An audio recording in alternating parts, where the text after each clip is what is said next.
朋友们好，欢迎来到走入澳洲，我是林诗。那复活节呢马上就要到了，在澳洲呢大部分州的复活节的假期都是从4月2号到4月5号。那在复活节期间，咱们出行都需要注意什么呢？警方在执法方面会着重哪个方面呢？交通法规方面双倍扣分到底是怎么样一种情况呢？我们今天都会在节目当中呢跟朋友们来聊一聊。那非常开心今天我们邀请到了走入澳洲栏目的老朋友做客到咱们的节目当中，就是来自新州澳本警局的多元文化联络官王淑芳王警官。王警官您好。大家好，又在空中跟大家见面啦。希望大家的复活节过得很愉快很愉悦不要给我们警方罚款那种。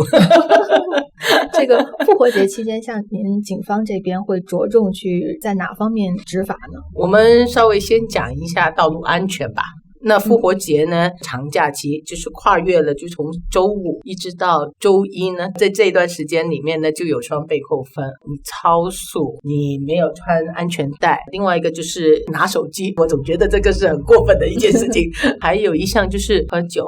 或者嗑药，这些东西呢，我们都会在注意当中。通常这种叫做长假期的时候呢，我们所有的交警是不可以放假的。我没有骗你所有的交警呢都没有人放假，除非有什么生病什么东西，不然的话绝对不放假，一定会在路上走来走去，然后呢来抓人。所以变成说呢，我还是劝朋友们呢遵守我们的交通安全，请大家注意一下，去 check 一下你们的车子吧，查一下你们的那个车子性能很好，因为大家从3月29号开始到处去玩，限制没有这么多，因为疫情的问题没有这么多限制，好一些了可以到处去玩的话呢，大家check一下自己的车子。因为我们发觉呢，另外一样东西就是那大家没有 check 车子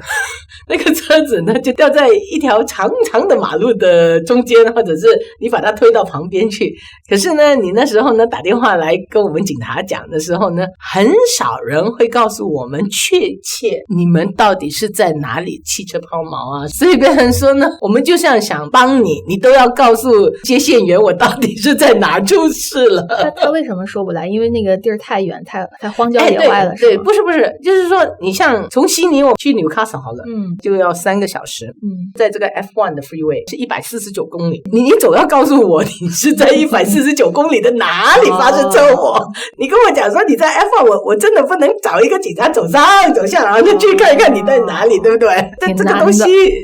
稍微的学一下。 OK， 就是说远行开车自驾游一定要先检查好这个车的安全性，做好充分的准备，避免这个车抛锚。对，当然还要遵守交通规则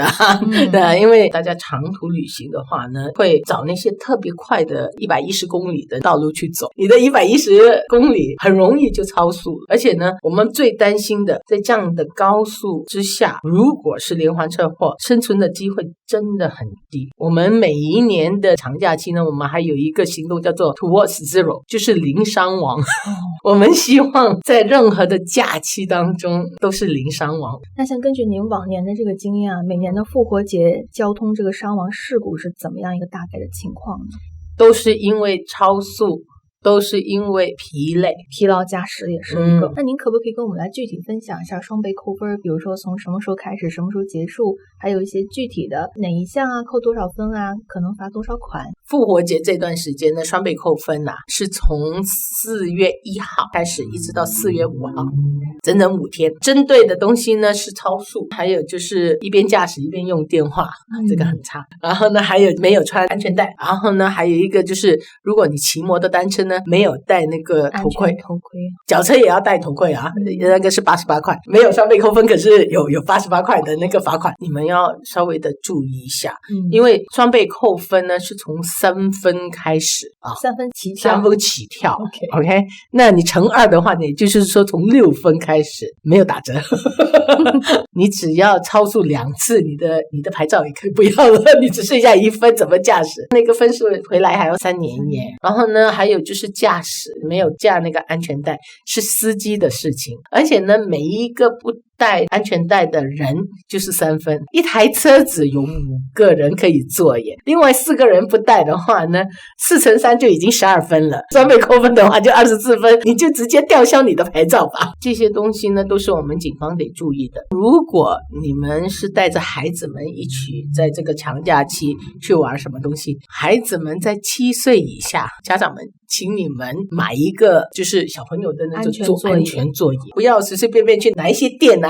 高了就算了。因为这个东西呢，我们发觉就是说从外国来的家长呢，就是说我的孩子很瘦啊，就2个人穿一个安全带那种呢不太适合，尽量遵守一下我们澳洲新州的这个安全指示。想问问您啊，就是有关于开车用手机这块是怎么界定的？什么叫开车的时候用手机呢？开车的时候呢，他会一边开车眼睛瞄一下，然后呢点一下。有些比较年轻的人是用什么脸书啊、Facebook 啊、点赞啊什么东西，就像我们像这个视频，你看了以后你也可以点赞啊，那开启小铃铛啊，对不对？在驾车的时候不要做这样的事情啊，停在旁边啊，停在旁边做。所以你们点的时候呢，你们实际上已经把你们的注意力分散在你们的那个手机上面了，所以别人说这个要注意。警方在看的时候呢，如果你的电话是放在一个正式的 holder， 对，就是那个放在那边，然后呢你只是点说好，我们这个就是有导航嘛，那导航说我们这一边呢会比较快一点，你点一点，这个是 OK 的，就是运行当中这样点一点 OK。 对，运行当中，因为你这个是导航嘛，那可能前面有什么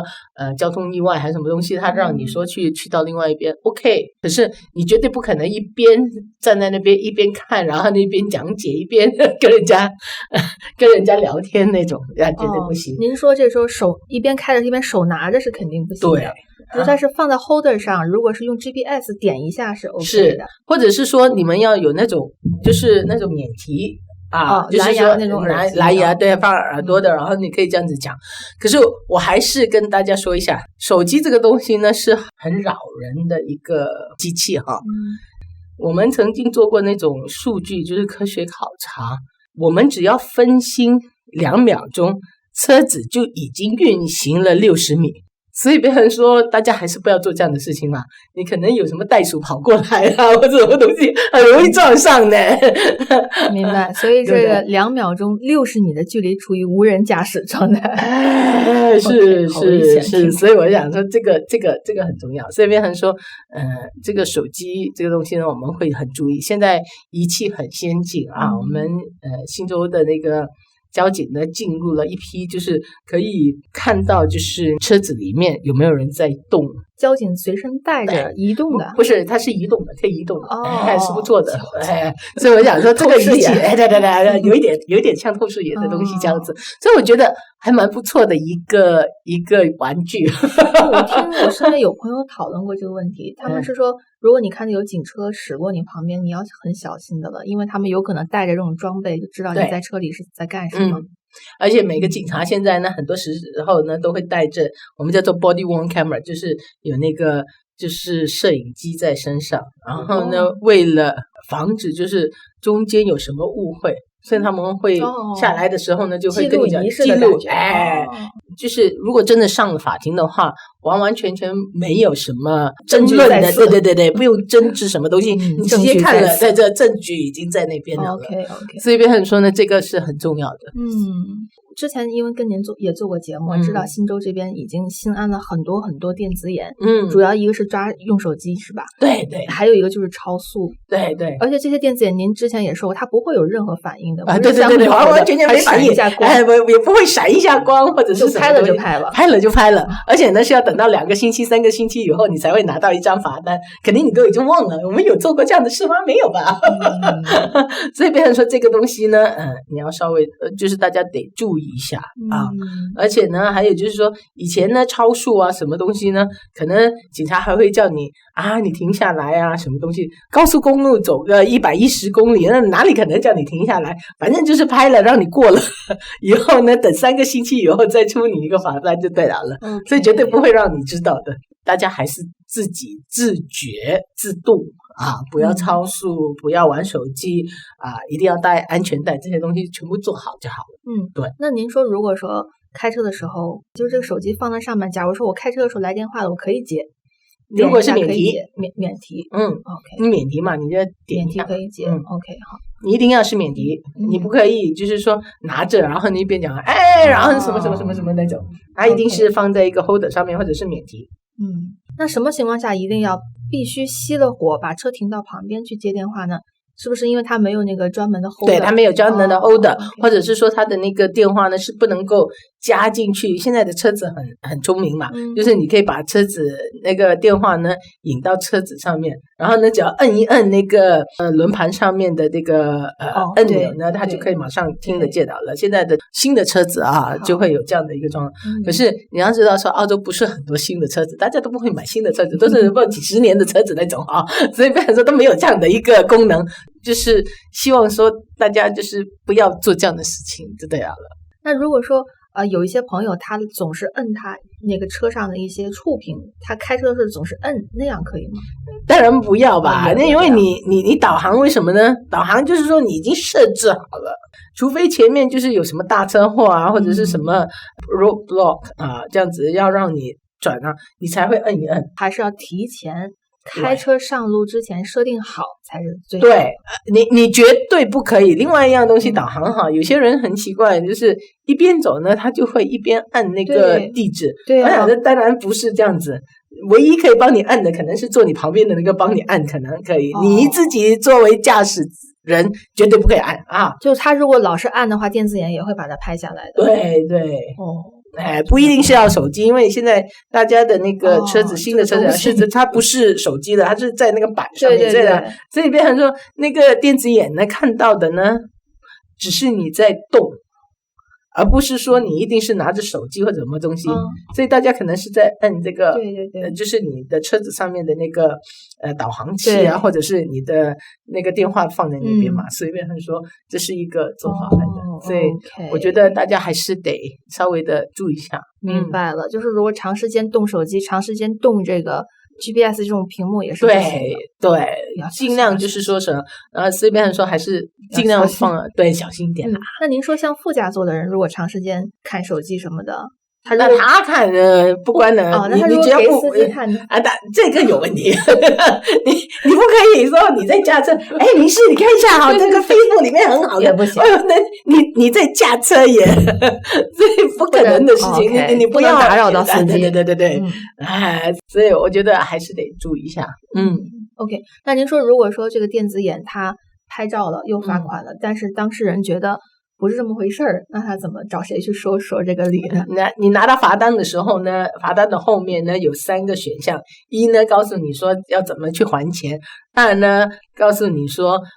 如果你不是这个驾驶员的话，你应该写谁的名字，第三呢就是你要是很不高兴他给你这个罚单，你想要去申诉的话，你要跟法庭讲什么东西，上法庭。对，有3样东西是3个选项给你，然后呢你就往这3个选项其中选一项，然后呢去做这样的事情。对 OK， 尽量别拿到这个罚单。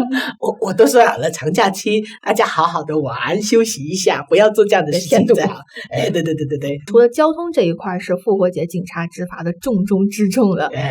还有哪一些方面是在复活节比较多发的案件，像您这边也会去比较关注的呢？我们会注重就是说突然间很多人的房子都空掉了，入室盗窃这个东西呢也在这段时间稍微的会提升了一点点啊。那盗贼挺会挑时候的。请你们不要在微信啊什么脸书上面说我要出国去哪里啦，你基本上就是昭告天下。对，你昭告天下说我家房子空了，你可以进来玩没有问题。天哪，所以变成说尽量就是没有这样的事情。另外一种呢，因为疫情的问题呢，大家可能也会锁在家里，我们也发觉就是在长假期的时候，家人跟家人之间吵架的机会比较高。也不是说家暴了，就是家人之间的纠纷会比较多一点。好的，谢谢王警官。没有，那咱们这个话题有关于复活节出行注意哪方面，以及呢交通法规这边也是警方在复活节期间执法的重中之重。那朋友们需要注意什么，一定要非常的小心啊！希望大家这个复活节都能过得开心。那这个视频我们就先到这里啊，我们马上在下个视频当中再见。